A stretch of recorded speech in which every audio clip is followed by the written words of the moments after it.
नमस्कार. मी भाऊ तोरसेकर. तुम्ही बघत आहात प्रतिपक्ष. मित्रांनो, हळूहळू करत बिहारची विधानसभा निवडणूक सुद्धा महाराष्ट्राच्या वाटेने चालताना साफ साफ दिसायला लागली.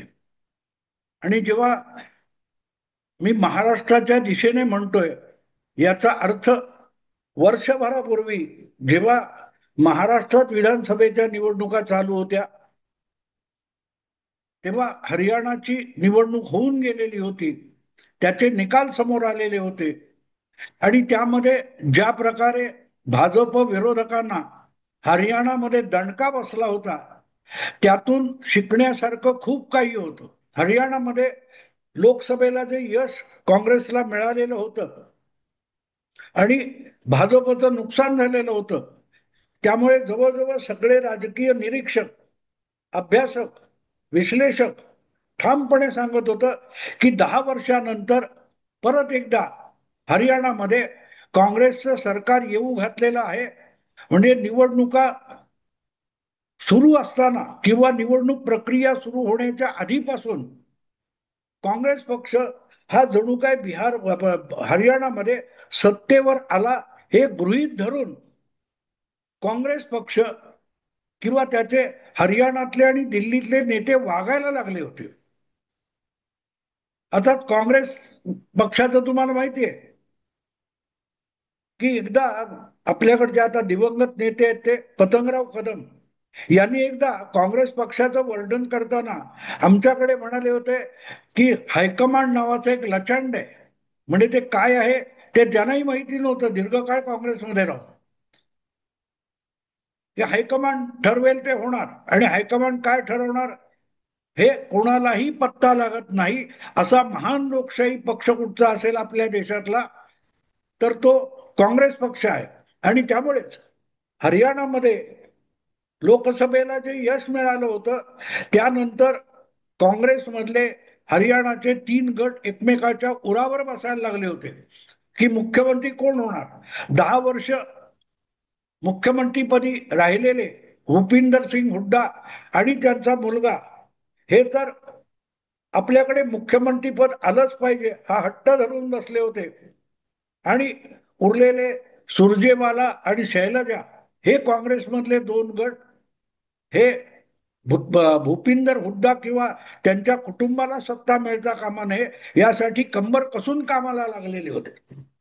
थोडक्यात मुद्दा इतकाच होता की ज्या लोकसभा निवडणुकीत काँग्रेसने भाजपला दणका देत 10 पैकी निम्म्या म्हणजे 5 जागा जिंकल्या होत्या आणि चांगल्या फरकाने जिंकल्या होत्या, तिथे विधानसभा जिंकणं काँग्रेससाठी अतिशय सोपं झालेलं होतं.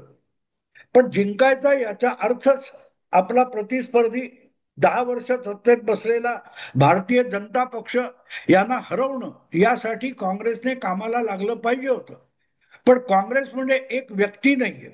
कुठलाही राजकीय पक्ष ही एक व्यक्ती नसते. त्यामध्ये हजारो हजारो लोक असतात आणि मुठभर नेते असतात. हे मुठभर जेव्हा एक दिलाने काम करतात, एकजुटीने काम करतात, तेव्हा ते शत्रूवर मात करू शकत असतात, प्रतिस्पर्ध्याला हरवू शकत असतात.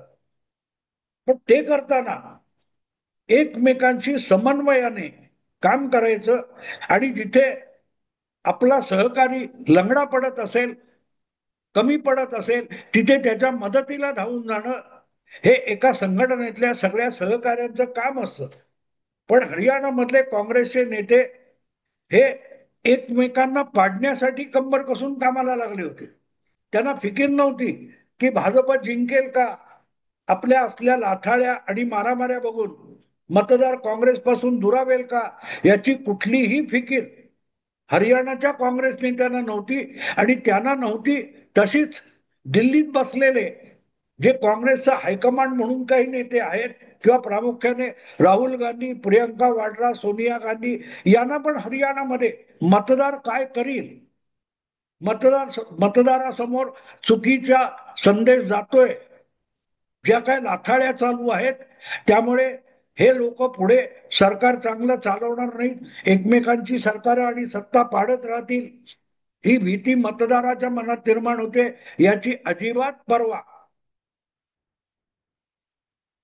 ना हायकमांडला होती, ना हरियाणातल्या काँग्रेस नेत्यांना नव्हती. आणि त्याचा परिणाम आपण बघितला की ज्या वेळेला 3 महिन्यामध्ये त्याच हरियाणामध्ये निवडणूक झाली आणि तिथे आधीपेक्षाही मोठ्या संख्येने भारतीय जनता पक्ष बहुमत मिळवून निर्विवाद बहुमताने सत्तेत आला. अर्थात यापासून महाराष्ट्रातल्या काँग्रेस पक्षाने आणि काँग्रेस प्रणित जी महाविकास आघाडी होती त्यांनी धडा घ्यायला पाहिजे होता. काँग्रेस पक्ष हरियाणामध्ये हरला. याचं कारण तिथे आम आदमी पक्षाबरोबर काँग्रेसने युती केली नाही, आघाडी केली नाही, जागा वाटप केलं नाही, हे विवरण चुकीचं होतं. कारण आम आदमी पार्टीचे जितके उमेदवार होते त्या जवळजवळ एक वगळता सगळ्यांची डिपॉझिट्स गेली आणि अवघ्या 2 जागा वगळल्या का एक जागा वगळली तर कुठेही आम आदमी पार्टीने मतफोडी केल्यामुळे काँग्रेसचा पराभव झाला या निष्कर्षाप्रत येता येत नाही. थोडक्यात काँग्रेसचा सरळ सरळ भारतीय जनता पक्षाकडून पराभव झालेला होता आणि त्याचं कारण आम आदमी पार्टीचं मतविभाजन नव्हतं, तर काँग्रेस पक्षाच्या अंतर्गत मुख्यमंत्री पदासाठी ज्या 3 गटांमध्ये लाथाळ्या चालू होत्या त्याचं जनमानसावर म्हणजे मतदारावर जे विपरीत प्रभाव पडला, इम्प्रेशन झालं. त्यामुळे हे सत्तेत नकोत या निष्कर्षापर्यंत भले मुठभर 2%, 2.5%, 3% मतदार आला असेल तरी त्याचा प्रभाव पडतो. 2 टक्कर देणारे प्रमुख पक्ष असतात, त्यांच्या टक्केवारीमध्ये 1-2 टक्क्याची घट किंवा 1-2 टक्क्याची वाढ झाली तरी विजय इकडचा तिकडे जातो. ही वस्तुस्थिती आहे. आणि म्हणून लोकसभा निवडणुकीतलं यश जे होतं एकजुटीचं त्याच्यावर काँग्रेसनेच माती फिरवली होती आणि महाराष्ट्रात काँग्रेस महाविकास आघाडीत होता, पण काँग्रेसला 13 जागा जिंकल्यामुळे इतकी मस्ती चढली होती की त्यांना आपला मुख्यमंत्री आणायचा आहे आणि त्यासाठी आपले मित्र पक्ष दुखावले तरी चालतील इतकी मस्ती चढली होती. म्हणून नाना पटोले आणि त्यांचं कुटुंब सुद्धा मुख्यमंत्री होण्याच्या तयारीला लागलेलं होतं. पण ते करण्यासाठी आधी विधानसभेमध्ये बहुमताचा आकडा यावा लागतो आणि तो बहुमताचा आकडा येण्यासाठी आपण ज्या पक्षात आहोत किंवा ज्या आघाडीत आहोत त्या आघाडीला बहुमता इतके आमदार निवडून आणावे लागतात याचं भान अजिबात नव्हतं. एका बाजूला हे असतं आणि दुसऱ्या बाजूला तुम्हाला हरभऱ्याच्या झाडावर चढवणारे तुमचे चमचे भाट पत्रकार सोकावलेले असतात. आणि नेमकं तेच होतं. महाराष्ट्रामध्ये भाजपचं आणि महायुतीचं सरकार जाणार याविषयी पत्रकारांमध्ये एकमत झालेलं होतं आणि त्या एकमताच्या बहुमताने महाविकास आघाडीचा महाराष्ट्रात दारुण पराभव झाला. तुम्हाला आठवत असेल तर त्यावेळेला अखेरच्या क्षणापर्यंत महाविकास आघाडीमध्ये जागा वाटपावरून मारामाऱ्या चालू होत्या. एका बाजूला या मारामाऱ्या चालू होत्या जागा वाटपावरून शरद पवार गट, उबाठा आणि काँग्रेस यांच्यात चालू होत्या, तर दुसरीकडे आपलंच नाव मुख्यमंत्री पदासाठी चेहरा म्हणून जाहीर करावं हा हट्ट धरून उद्धव ठाकरे बसले होते. आणि त्यामुळे महाविकास आघाडीतल्या 3 पक्षामध्ये जागा वाटप होऊ शकलं नाही हा एक विषय आहे. आणि जागा वाटप वेळेवर न झाल्यामुळे प्रत्यक्षात जिथे मतदान होणार होतं, ज्या मतदारसंघात मतदान होणार होतं तिथे प्रचार जरी सुरू झाला असला तरी उद्धव ठाकरे असोत, शरद पवार असोत किंवा काँग्रेस पक्षाचे नेते असोत ते निवडणूक पूर्व प्रचार करायला निघालेले होते, तेव्हा त्या त्या मतदारसंघामध्ये आपल्या पक्षाचा उमेदवार आहे का आणि असेल तर त्याचं नाव काय, चेहरा काय हे सुद्धा माहिती नव्हतं. हे मी एवढ्यासाठी सांगतोय की मुख्यमंत्री पदाचा चेहरा आणि मुख्यमंत्री पदाचं नाव यासाठी 3ही पक्ष एकमेकांच्या उरावर बसत होते आणि तरीही आपण एकजुटीने लढतोय असं जनतेला सांगण्यासाठी प्रचारही करत होते, सभाही घेत होते. पण त्यांना प्रत्यक्षात त्या विशिष्ट विधानसभा मतदारसंघातल्या उमेदवाराचं नाव माहित नव्हतं, पक्षाचं नाव माहित नव्हतं की चेहरा माहित नव्हता. आणि याची नंतर उद्धव ठाकरे यांनी कबुली सुद्धा दिली. मी प्रचाराला खूप आधी बाहेर पडलो होतो पण ज्या ज्या मतदारसंघात जाऊन सभा घेत होतो त्या मतदारसंघामध्ये उमेदवार कोण आहे, माझ्या पक्षाचा आहे का, आणि असेल तो कोण आहे, किंवा दुसऱ्या पक्षाचा असेल तो कुठल्या पक्षाचा आहे, हे सुद्धा मला माहिती नव्हतं. आता ज्या पक्षाचा प्रचार करायला तुम्ही आलेला आहात तो पक्ष तुम्हाला माहिती नाही, उमेदवार तुम्हाला माहिती नाही, तर तुम्ही मतदाराला सांगणार काय? मग तुम्हाला एकच सांगता येतं की आपल्याला भाजपला हरवायचंय. पण भाजपला हरवून पुढे काय होणार आहे? महायुतीला हरवायचंय. ते हरवून पुढे काय करणार? कारण निवडणूक होते ही एक विधानसभा निवडण्यासाठी होते, आणि त्या विधानसभेमध्ये ज्याला बहुमत मिळेल तो सरकार बनवणार असो. त्यामुळे आधीच सरकार पाडणार असाल तर ते सरकार पाडण्यासाठी आम्ही सरकार बनवू असं सांगावं लागतं. आणि आम्ही जे सरकार बनवू त्यासाठी इथे भाऊ तोरसेकर असेल, आदित्य ठाकरे असेल, याला निवडून द्या असं सांगावं लागतं. पण तुम्हाला भाऊ तोरसेकर इथे आहे की आदित्य ठाकरे उमेदवार आहे हे पण माहिती नसेल, तर तो प्रचार करणाऱ्या वक्त्याची तारांबळ उडते. आणि त्यापेक्षाही मोठी गोष्ट की त्या मुख्यमंत्री पदाचं नाव आणि चेहरा यासाठी तुम्ही इतके भांडत बसलात की वेळच्या वेळी जागा वाटप करून 2-3 महिने आधीपासून कामाला लागणं, आपण कामाला लागणं, आणि त्या विशिष्ट मतदारसंघातला जो तुमचा उमेदवार असतो त्याला कामासाठी वेळ सवड मिळणं, कार्यकर्ते जमवता येणं,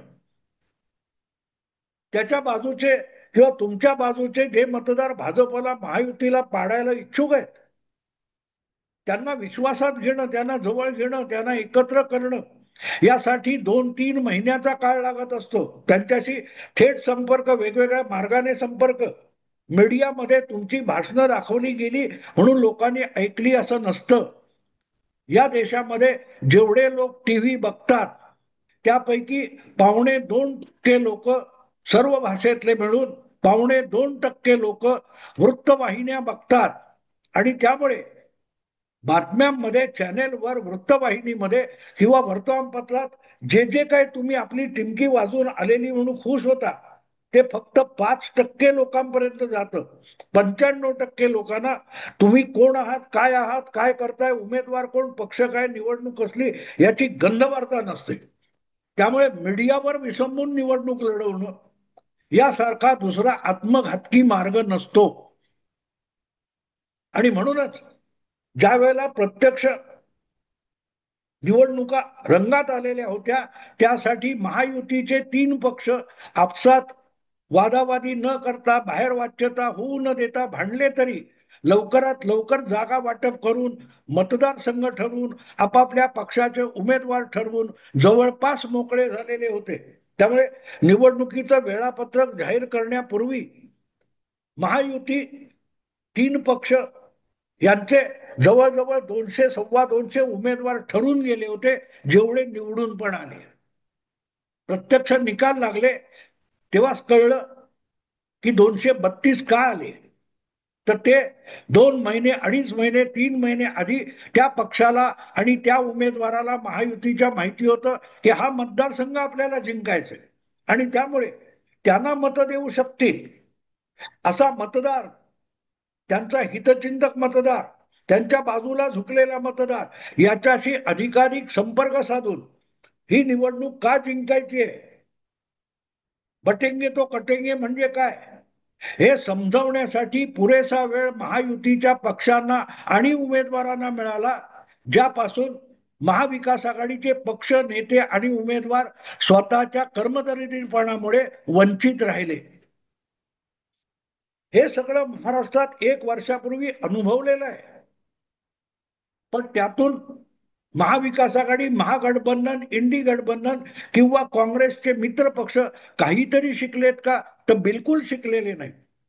कारण जे काही महाराष्ट्रात झालं त्याची तशीच्या तशी पुनरावृत्ती आज बिहारमध्ये होताना दिसते आहे.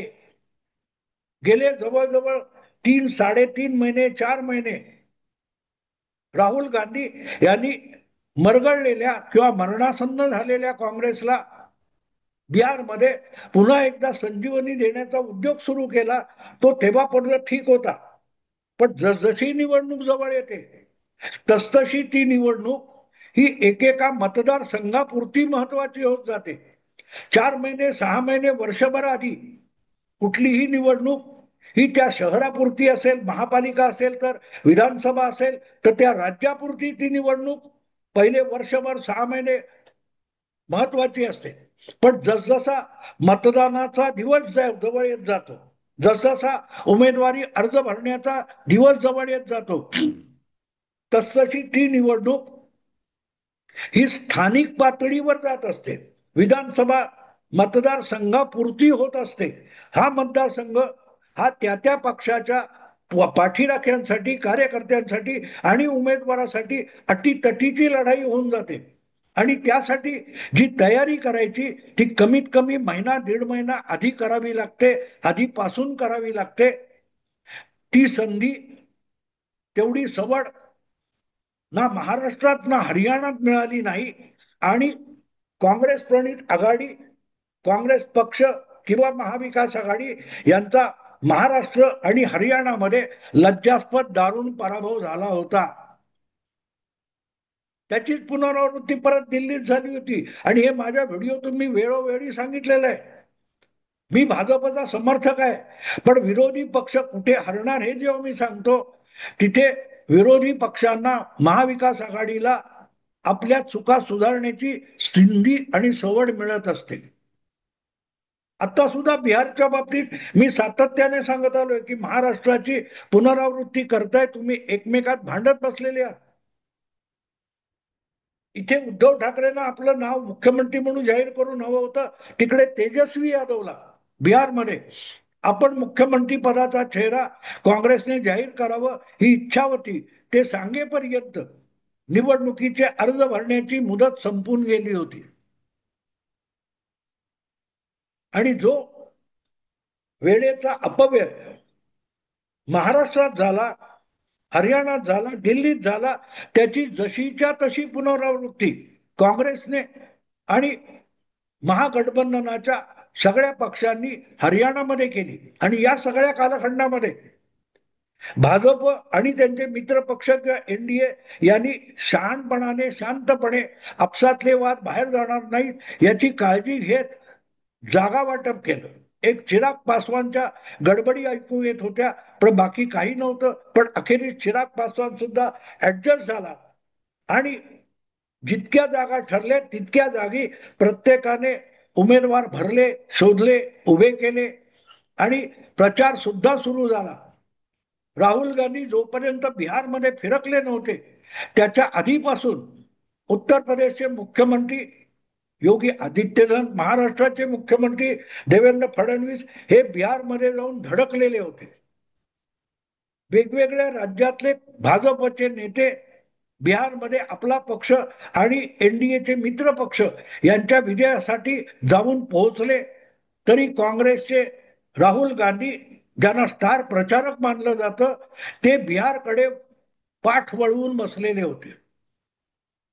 थोडक्यात जे महाराष्ट्रामध्ये घडलं होतं, हरियाणामध्ये घडलं होतं, त्याची सगळीच्या सगळी पुनरावृत्ती जर बिहारमध्ये होणार असेल तर मतदान होईल, त्याचे निकाल काय येतील याचा अंदाज बांधायला फार मोठं राजकारणाचा अभ्यासक लागत नाही.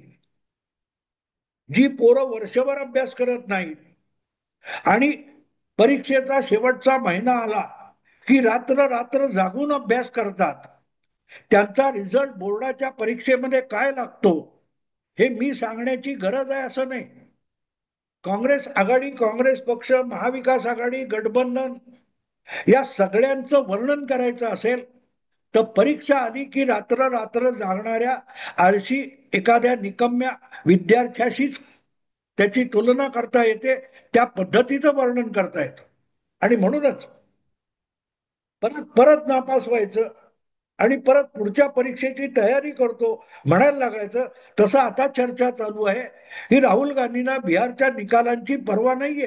राहुल गांधी तर 2029च्या लोकसभा निवडणुकीची तयारी करतायत. पण त्याचा दुसरा अर्थ असा होतो की आत्ता जी बिहार विधानसभेची निवडणूक होते किंवा होऊ घातलेली आहे ती हरण्याच्या तयारीला राहुल गांधी लागलेत असं पण म्हणायला हरकत नाही. सतत दणके वाजतायत पण शिकायची तयारी नाही. त्यामुळे जे महाराष्ट्रात झालं, जे महाराष्ट्राचे निकाल आले, डोळे दिपून गेले, चकित करून गेले, त्यातल्या चुका शोधण्यापेक्षा वोट चोरीवर टाहो फोडत बसलेत. त्याचा परिणाम बिहारच्या निवडणुकांमध्ये दिसेल. जास्त वेळ नाही मी बोलतोय. तेव्हापासून बरोबर 11व्या दिवशी बिहारची मतमोजणी होणार आहे आणि मी बोलतोय त्याच्या दुसऱ्या दिवशी म्हणजे 6 नोव्हेंबरला पहिल्या फेरीचं मतदान होणार आहे. पण निकाल मी आजच सांगू शकतोय की अतिशय दणदणीत मतांनी काँग्रेस आणि काँग्रेसची आघाडी पराभूत होणार आहे. 2010 मध्ये जितकं प्रचंड यश भाजप आणि नितीश यांच्या पक्षाने मिळवलं होतं, कदाचित त्याची बरोबरी 15 वर्षानंतर 14 तारीखला झालेली आपण बघू शकतो. एवढं बोलून थांबतो. आवडलं लाईक करा, शेअर करा आणि प्रतिपक्षाला सबस्क्राईब करा. नमस्कार.